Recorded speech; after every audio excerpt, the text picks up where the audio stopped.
Political capital is the lifeblood of a presidency. It's the intangible currency that allows a president to push their agenda, influence Congress, and shape the national conversation. A president with high political capital can rally the public, pressure opponents, and achieve ambitious goals. Conversely, a president with low political capital faces gridlock, resistance, and legislative failure. Political capital is a precious resource earned through electoral victories, public approval, and legislative successes. It can be spent wisely, invested strategically, or squandered recklessly. The most effective presidents understand that political capital is not a fixed sum but a renewable resource that must be cultivated and deployed judiciously. They prioritize their goals, build coalitions, and leverage their mandate to enact meaningful change. The mismanagement of political capital, however, can have dire consequences. It can lead to legislative paralysis, embolden opposition, and undermine a president's ability to govern effectively. In extreme cases, it can even contribute to a president's downfall. History offers cautionary tales and instructive examples of how presidents have managed their political capital. Bill Clinton's first term provides a stark reminder of the perils of overreach. Entering office with a relatively weak mandate, Clinton attempted to tackle ambitious policy goals, most notably healthcare reform. His efforts, however, were met with fierce resistance from Republicans and even some within his own party. The failure of his healthcare initiative, coupled with other missteps, contributed to a Republican landslide in the 1994 midterm elections. Clinton's experience underscores the importance of carefully calibrating policy ambitions with available political capital. It also highlights the danger of alienating potential allies and failing to build consensus. In contrast, Ronald Reagan's presidency offers a masterclass in political capital management. Reagan entered office with a clear mandate for change and a laser focus on economic issues. He prioritized tax cuts and deregulation, working closely with congressional leaders to secure their passage. These early legislative victories, coupled with a surge in public approval, provided Reagan with significant political capital, which he then skillfully leveraged to advance his Cold War agenda. Reagan's presidency demonstrates the power of setting clear priorities, building bipartisan support, and using early legislative wins to fuel further policy ambitions. Donald Trump's first term presents a complex and often contradictory case study in political capital management. Despite entering office with no prior government experience and facing constant controversy, Trump achieved some notable legislative victories, including a major tax cut and the confirmation of 3 Supreme Court justices. These successes were due in part to his willingness to delegate to experienced congressional leaders and the effective lobbying efforts of then Vice President Mike Pence and his team. However, Trump's first term was also marked by significant legislative setbacks, most notably the failure to repeal and replace the Affordable Care Act. This high-profile failure exposed divisions within the Republican Party and squandered valuable political capital that could have been used to advance other items on Trump's agenda. While the tax cut ultimately passed, the effort was complicated by the earlier healthcare debacle, demonstrating the interconnected nature of legislative priorities and the potential consequences of early missteps. Trump's first term highlights the importance of congressional expertise, party unity, and strategic prioritization in achieving legislative success. It also underscores the potential pitfalls of overpromising and under-delivering on signature campaign promises. Trump's second term has been marked by a distinct shift in governing style, characterized by a heavy reliance on executive actions and a noticeable decrease in congressional outreach. This approach stands in stark contrast to the more collaborative approach he adopted during his first term, particularly in the early days when he relied heavily on congressional Republicans to advance his agenda. The reasons for this shift are multifaceted. Some analysts point to Trump's growing frustration with the legislative process, particularly after the impeachment inquiry and his acquittal by the Senate. Others argue that Trump, emboldened by his electoral victory and facing a more divided Congress, feels less beholden to traditional norms of governance and more inclined to assert his authority unilaterally. Whatever the reasons, Trump's decision to prioritize executive actions over legislative deal-making carries significant risks. By circumventing Congress, Trump risks further alienating Democrats and even some members of his own party.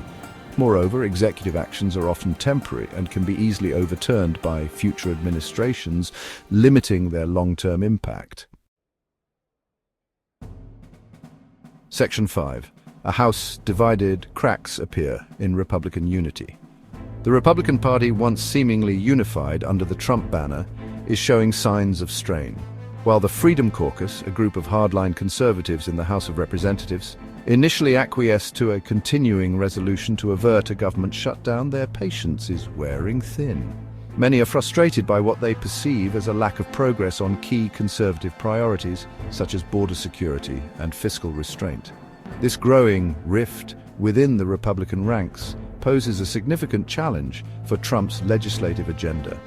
Without the unwavering support of his own party, Trump will find it nearly impossible to pass meaningful legislation through a divided Congress. The cracks in Republican unity are particularly evident in the debate over Trump's trade policies. Section 6. The price of unpopularity, plummeting approval ratings and their impact. Trump's approval ratings, which have been historically low throughout his presidency, have plummeted in recent months. A recent poll showed his approval rating at a dismal 37%, with 56% disapproving of his job performance.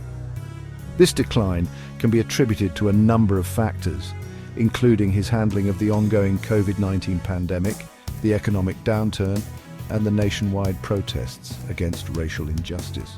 Low approval ratings can cripple a presidency, making it difficult to advance even the most modest legislative goals.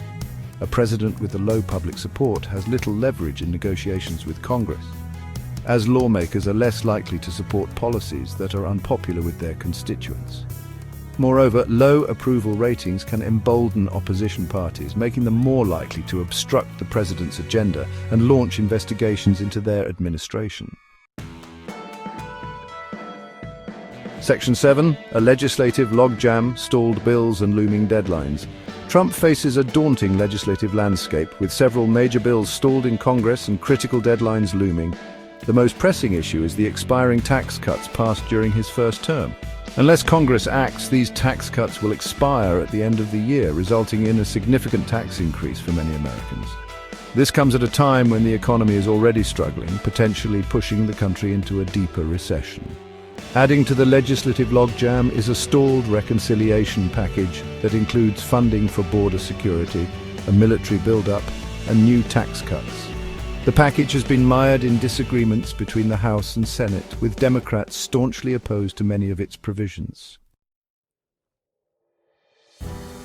Section 8. The California quagmire, a potential political and economic crisis. Trump's ongoing feud with California has escalated in recent months, raising concerns about a potential constitutional crisis and further economic fallout. The Trump administration has clashed with California on a number of fronts, including immigration enforcement, environmental regulations, and the state's sanctuary city policies. Trump has repeatedly threatened to withhold federal funding from California, and some experts believe he may take more drastic measures, such as challenging the state's authority to set its own environmental standards, or even attempting to revoke its federal disaster relief funds. Such actions would have significant implications, not just for California, but for the entire country. California is the nation's most populous state and a major economic powerhouse. A protracted legal battle between the Trump administration and California would create uncertainty and instability, potentially harming businesses and further damaging the already fragile economy. Section 9. A presidency at risk. The consequences of misspent capital. As Trump enters the twilight of his presidency, his legacy hangs in the balance. His decision to prioritize executive actions over legislative compromise has alienated potential allies, deepened partisan divisions, and left his agenda vulnerable to legal challenges.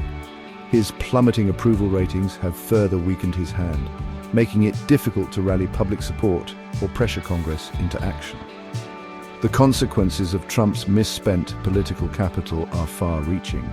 His inability to enact meaningful legislation has left many of his campaign promises unfulfilled, disappointing his base and fueling accusations of broken promises.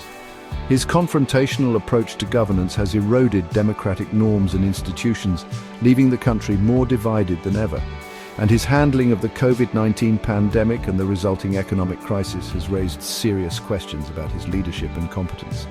Whether Trump can salvage his presidency and secure a lasting legacy remains to be seen. However, one thing is clear. His failure to effectively leverage his political capital has come at a steep cost, not just for his own presidency, but for the country as a whole.